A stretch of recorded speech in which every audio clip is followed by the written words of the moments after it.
ekirwadde ekya COVID-19 okusinziira ku Ministry ey'ebyobulamu kyasonze dda e Uganda era abantu 10 be bakakakasa nti be bakirina era munnange karantiini eyabo ababadde nga baasosietinga nabo yalumye dda. Ensonga ya bbomu eriko ebibuuzo bingi era Ssemujjunganda agamba nti eyo bbomu bapulantingawo mpulaninge bupulaninzi ofuna opondo munnange bwatyo n'abaako kyakyogerako. Ate okusinziira ku banna NRM bo bagamba nti abannuupu balina kubeera nga bakubwa bukubi. Aba NRM bwe bagamba. Ssennyonyi bwatyo naye n'abambalira n'atenda ekiri mu mitwe gyabwe bwe kitaba kino kiki. Kakati ate bwe butaba bwongo kyentegeeza kiba kiki ekyo ekirimu. Kakati munnange emmundu zaafuuse dda miggo. Emmundu zaafuuse miggo. Akatambi nga omusirikale owa poliisi akuba omuvubuka ng'amukubisa emmundu ng'omuggo bwe katyo katabudde abantu. Ate munnange Deputy Speaker Thomas Tayebwa mu ngeri y'okwewuunyisa alumbye ekibiina kya NUP n'agamba nti eno kaliti yennyini nzikiriza era nga bakkiririza mu muntu omu mbu tebaagala kugambwako ku bizibu byabwe biri munda oba ku njawukana mbu tebakkiriza accountability.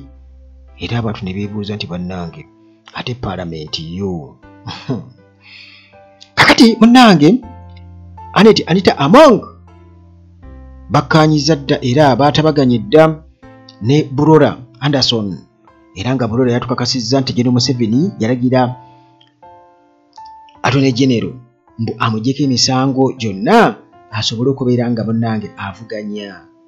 Ssennyonyi Ennakawa nkulamusiza nate gwe nampuliriza wano ku Uganda Atulaje nga bulijjo mu mikwesese gye tuli nnyo. Teweerabira nti aba maintenance palace gye bali nnyo bano balina solar systems eza buli kika, balina ebyamazzi byonna bye beetaaga, balina ebyamasanyalaze byonna bye wandyetaaze. Kale bakubireko aba maintenance palace. Genda ku mutimbagano buli womanyi platform ku mutimbagano obanoonyeeko aba maintenance palace. Ate Hillside View Apartments gye bali nnyo wali ejjanyi ku Kyaki Entebbe Road. Tuuka Ennamulanda Kitende oba Kajjansi buuza ejjanyi ku Kyaki. Otuuka awo munnange Hillside View Apartments weziri apartments munnange ezinyirira ennyo omuli buli kimu gwe twala butwazi tulo. Nakugamba nti wifi gyeri ate nga n'amasannyalaze tegavaako, transport waali, fast booking bajja kukunona wonna w'oli okumpimpyawo naddala gwe ali ku airport. Timo Property Consultants Limited nabo gye bali nnyo ku nsonga z'ettaka. Oyagala gula ttaka, oyagala kutunda ttaka etaliiko ndooliito, oyagala kuba ku nsonga za byapa, ate balina construction company ey'omulembe ennyo aba Timo Property Consultants Limited. Waliwo omwami gwe tunoonya wano ku Uganda Atulaje era nga ono munnange ye Deus Akambikira. Deus Akambikira yakolako mu local construction mu myaka egy'olukumi paka 2001 era nga engineer mu masannyalaze. Deus Akambikira gwe twogerako kigambibwa okuba nti alina muganda bamuyita Bati, yakolako mu company eya Tour and Travel. Era Deus Akambikira azaalibwa Bunyaruguru. Kali munnange bw'obanga gy'oli nga gwe Deus Akambikira jangu wano ku Uganda Atulaje namba zange weeziri gyonna gy'oli ku WhatsApp just empeereza oŋŋambye nti nze Deus Akambikira. Kiba kitegeeza ti munnange omuntu akunoonya ajja kuba amaze okubeera nga ali connected gy'oli. Kale munnange yanguwako yonna gy'oli. Deus Akambikira omusawo waali nnyo, dokita waali akoze research n'amukukuka, eyakola research ate ng'akyakola research ku ndwadde ez'enjawulo. Ono munnange wano nga ku Uganda Atulaje bwe kiri nti tetwagala kuleka jjinjala limu nga sirivuunule. Kale munnange bw'oba ng'oli mulwadde tekiriiko nti oba oli wa ddiini ki, oli wanzikiriza ki, nti oba oli wa kibiina ki mu byobufuzi, nti oba oli muwanvu oli mumpi oba oli mweru oba nedda. Wano ku Uganda Atulaje bwe kijja ku bulamu muganda wange twagala okuyingira mu Uganda empya ffenna nga tuli balamu. Kale dokita waali ayambye abantu bangi kubanga awonyeza abantu bangi ebirwadde eby'amaanyi, basobola okuwa obujulizi. Bw'oba oyagala obujulizi ku ndwadde nga kansa gwe just ngamba nti kale mpaayo omuntu omu. cancer amusanze ku stage ekkirizika etali eri nti atuuse ku stage efuuka kati munnange boolekedde kusima busimi naye singa oba omwanguyidde munnange yes osobola okubeera nga ate essuubi likomawo kakati munnange era ku nsonga y'emu ey'ebirwadde ate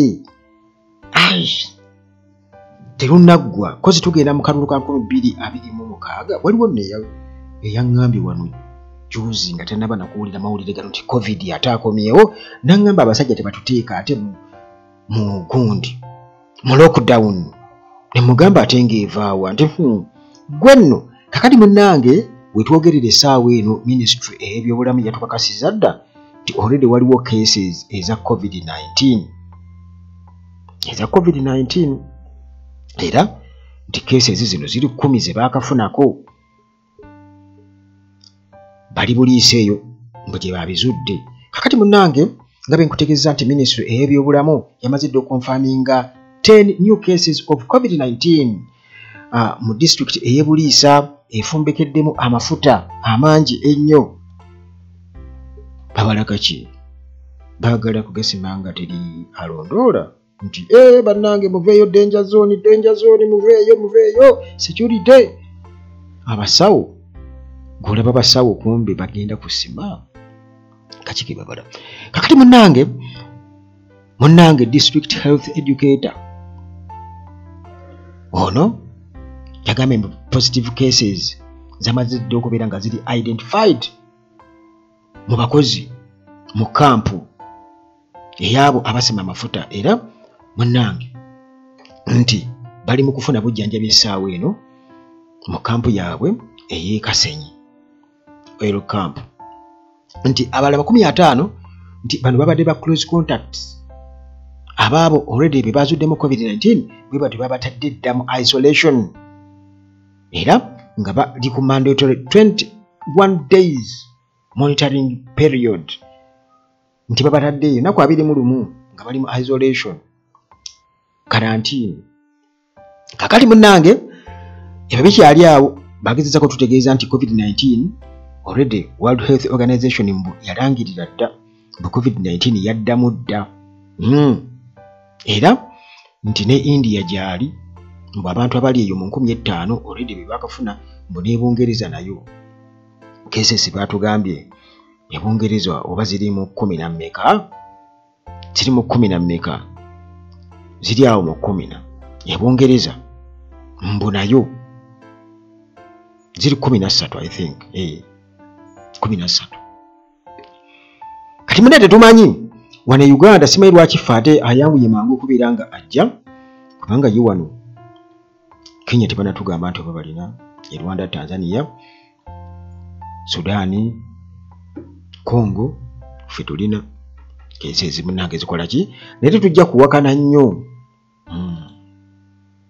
okuwakana kutono kubanga munnange ate tuwakanire wa tewali gwe tuwakanira me covid mumanyi kakati munnange eyo nga tuvuddeyo mumaze okubeera nga mukitegeera nti mbeera yabonkenke bwennyini era sitiiru bwe twafunidde amawulire ga bbomu gano nno munnange mu ngeri y'okwewuunyisa gaaleetedde abantu okugera ebintu ebiwirirako ddala akatambi nga kafulumye aka kamera ez'oku nnyumba emu kwezi ezabadde awo okumpi ku mulirwano abatuyambe ne batuterayo akatambi ako ne kasangulawo eby'omwogezi w'amagye bye yayogedde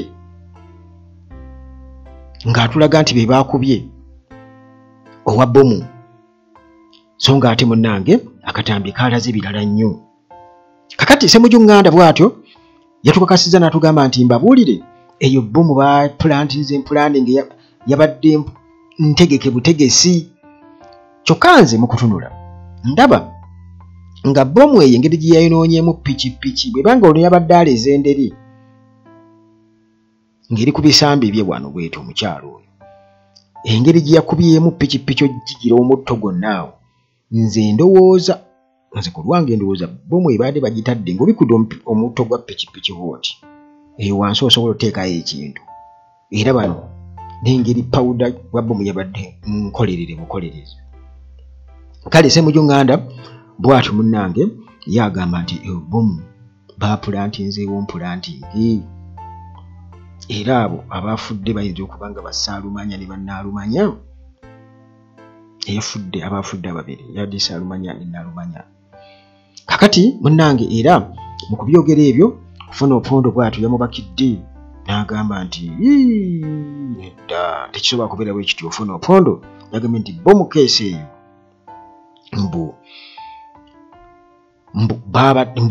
kwegamba ensonga za bomu zibaddewo emyaka 5 egiyise emabega nga tuli mu bunkenke bwa bomu. Kale munnange bw'atyo n'ategeeza nti abantu ababi tebagiving up, mbu tebamala gapowa, mbu security ebadde nga erwanagana nabo. Era mbu 3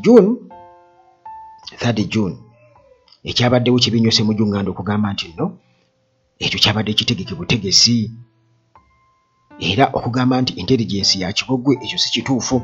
Ofuna Opondo bw'atyo naye munnange anti bagamba nti wuliriza buwuliriza oli byayogera ffe twawulidde nga munnange boogera Chris Magezi yamaze dde okubeera ng'amala eggobe mu kibya kubanga bwe batugamba nti be baakubye eyabadde ne bomu ate nga ffe twalabye akatambi nga bibwatuka byokka.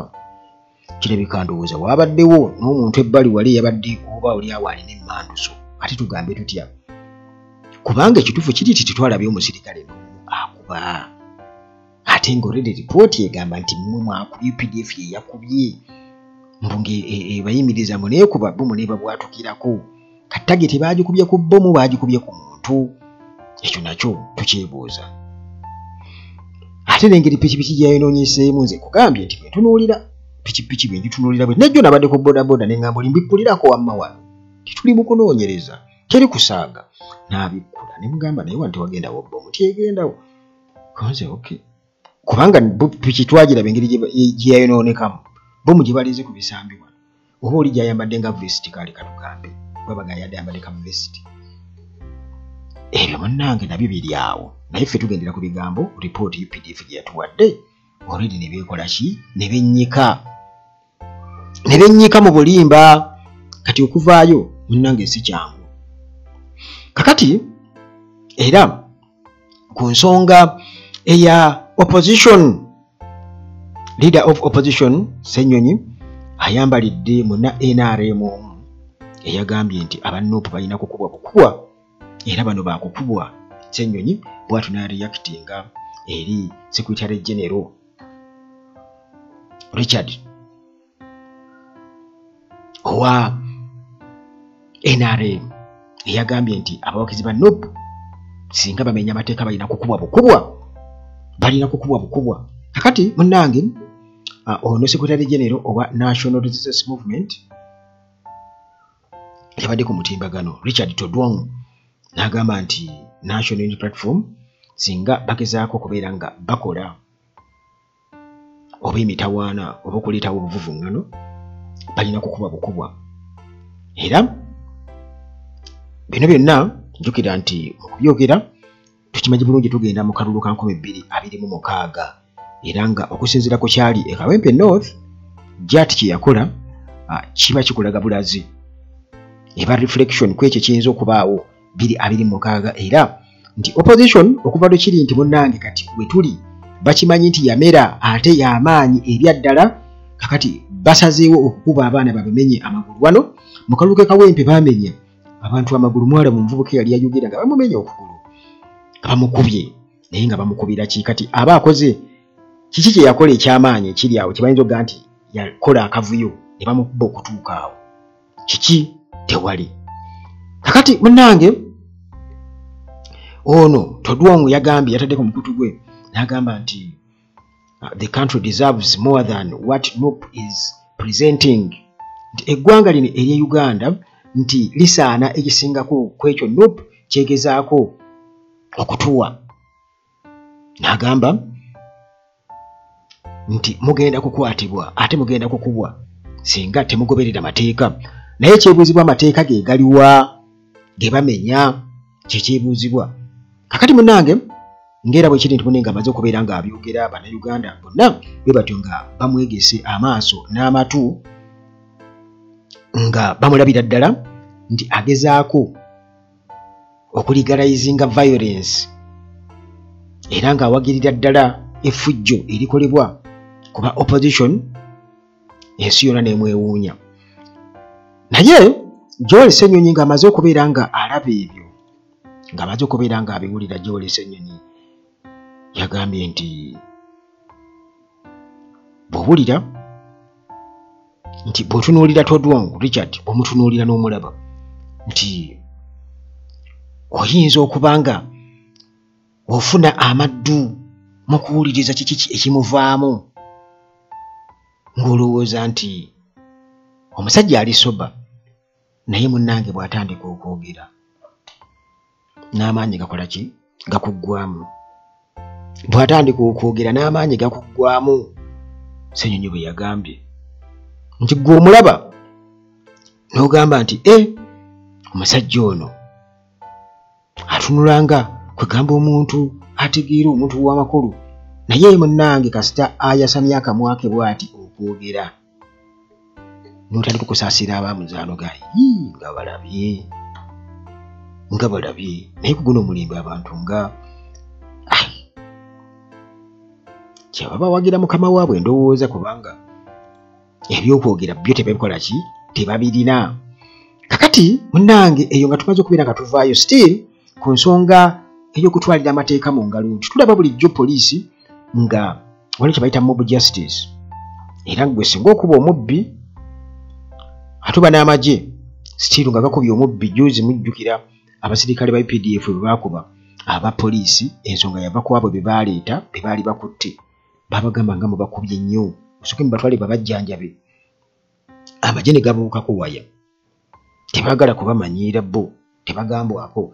Kakati munnange twalabye akatambi ng'owa security yakwatiddwako katambi ka vidiyo nga akuba omuvubuka Munnayuganda, amukubisa emmundu, akyusizza emmundu sayidi zeeno, ekigala ky'emmundu kyamukubisa.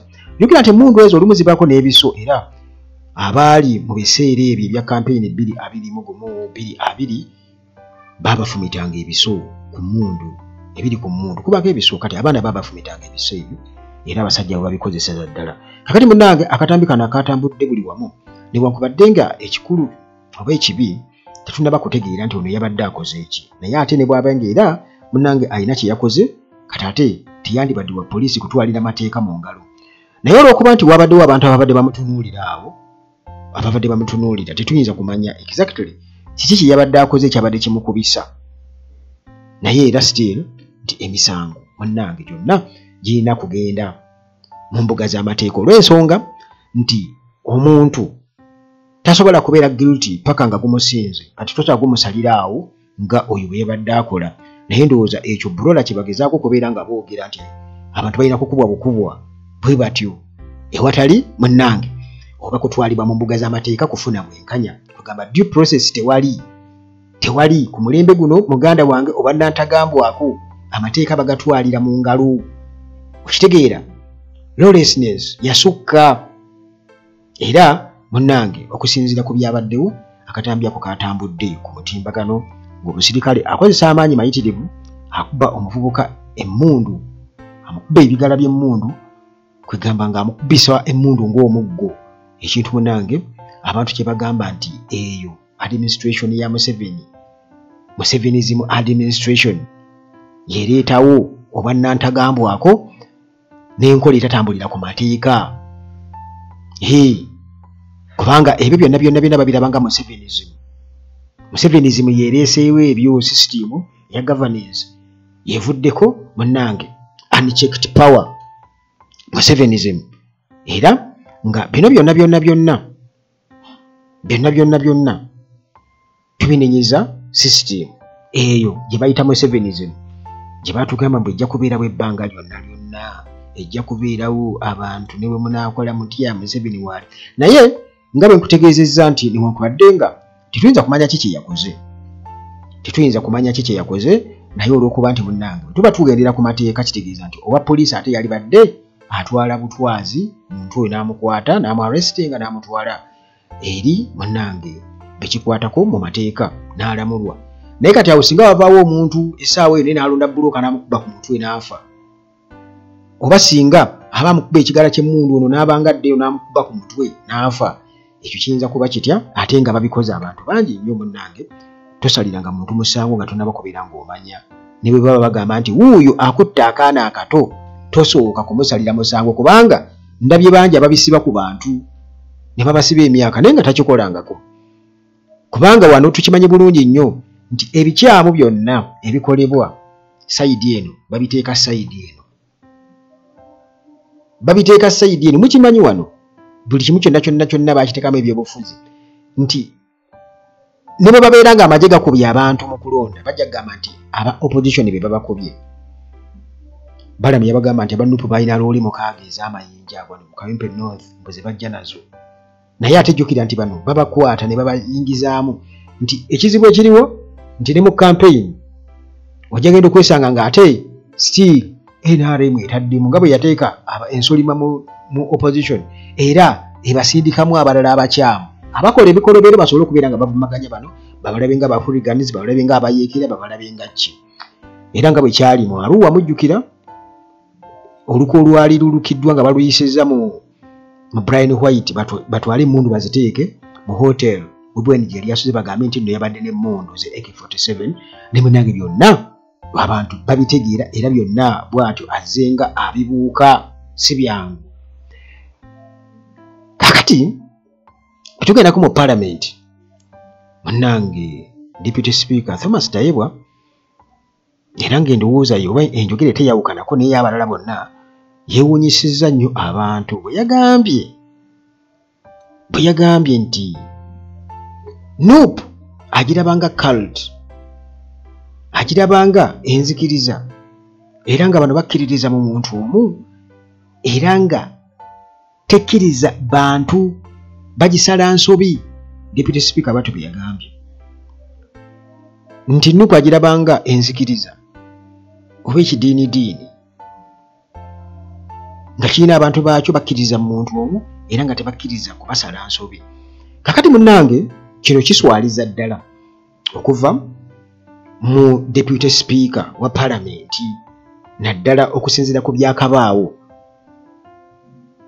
bagamba nti munnange akasasiro kakuli ku liiso si kirungi kutunuulira ka munno sooka naawe ojjeko akako. Kakati munnange Right Honorable Thomas Tayebwa bw'atyo yakoze explosive remarks ng'era Nuupu ng'ekibiina akigeraageranya ku cult enzikiriza era ng'agamba nti nno enzikiriza eno mbu egezezzaako nnyo okuziba emimwa gy'aba members abeebuuza ku bukulembeze obw'omunda n'abo abaagala mbu obwerufu mbu Nuupu tekkiriza mbu amaloboozi ago gonna gonna egabikka. Kati maloboozi kigayogerako aga Bwanika aga Mpuuga kubanga ekisooka nti waliwo abantu abamu abagamba nti Nuupu balina okutegeka delegates conference, balina okulaga transparency, balina okulaga demokrasiya. Naye jjukira nti still abantu be bamu bwe bapulantinga ensolima baagala bategeke delegates conference bakyankalanye buli kimu. Bampuuga baali bagyesunze era nga bakuba enkuŋŋaana buli kaseera ekigeyo gye zaatuulanga nga baagala kubeera nga basenza Bobi Wine oluti bamusindika eri agende boba ekibiina bakiwambe ekintu muganda wange ekyategukibwa era okukakkana nga kibayise mu ngalo. Batera okwagala accountability ku ssente n'abantu ze baweereza okuva ebweru abali mu diaspora. Naye bwe babuuza nti abantu kozi bakuŋŋanya ssente mmeka tusooke tubawa accountability tebamanyi bwe baagala mbu bamanye mbu gundi ne gundi yaweereza ne gundi yaweereza ndowooza kiraba. Kale kwegamba Nuupu erina ebizibu bingi nnyo era nga we tuli essaawa eno si byangu yadde n'akamu. Naye kati mu mbeera eyeewuunyisa nti Deputy Speaker bw'abanga agamba nti ekibiina kino ekikulembera Robert Kyagulanyi Ssentamu mbu tekisobola mbu kukkiriza internal scrutiny Butikisobola kukkiriza kubwamu ttooki munda mbu bamembers bakikuwemu ttooki balabe entambuza yakyo eri etya. Mbu omuntu yenna okugezako kubuuza ekibuuzo mbu afuna okuwakanyizibwa okw'amaanyi ennyo. Era nti oyinza n'okwesanga nga ne mu kibiina muganda wange musakozaakyo afubutuse bamugobyemu. Accountability eriruddawa kubanga gye buvuddeko wabaddewo Anderson Bulola yabadde yatabaganye nani ne speaker Anita Among. Batabaganye Among n'agamba nti bamunywemu era bw'atyo ne mbu yagenda okwesimba ku Ssenyonyi wali Nakawa. Era naye n'atwakasa Bulola nti Museveni yalagira Attorney General asuule emisango gyonna agimuggyeko mu kubanga agenda kwesimba kwani ku Ssenyonyi. Naye Anderson Bulola yalinga ayogera ki? Yalinga naye asaba accountability, ayagala transparency kubanga enguzi mu parliament yasukka, obubbi bwasukka era nga buli wansi wa Tayebwa ne Anita Among mukamaawe. Kakati nga tonna bakolaga accountability ne mu NRM accountability zero. Kakati ate ojje etya n'oyogera ku democracy, accountability, simanya biki. Ojje otya eno mu NUP nga naawe kenyine ekibiina ekikyo temuli ne institution yennyini gy'okulira. Nga parliament ate yonvunduvundu nnyo kati kaluti yeeruwa kubanga Anita Among balina kusinza musinze. Naawe kenyine gw'osinza sobira okubanga Tayebwa naye asinza Among. Kakati ye bw'atyo bw'agamba nti you can never ask NUP for accountability. It's like a cult because when you dare ask you are finished.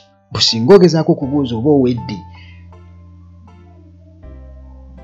NUP n'abo bonna bannankyukakyuka abeetoolodde Bobi Wine bakimanyi bulungi nnyo nti okuviira ddala mu kalulu ka 2021 okulayira kwabaawo nti bwe tunaatuukira mu 2026 Bobi Wine ajja kuba takyalina tutumu ne NUP ejja kuba yasaanawo.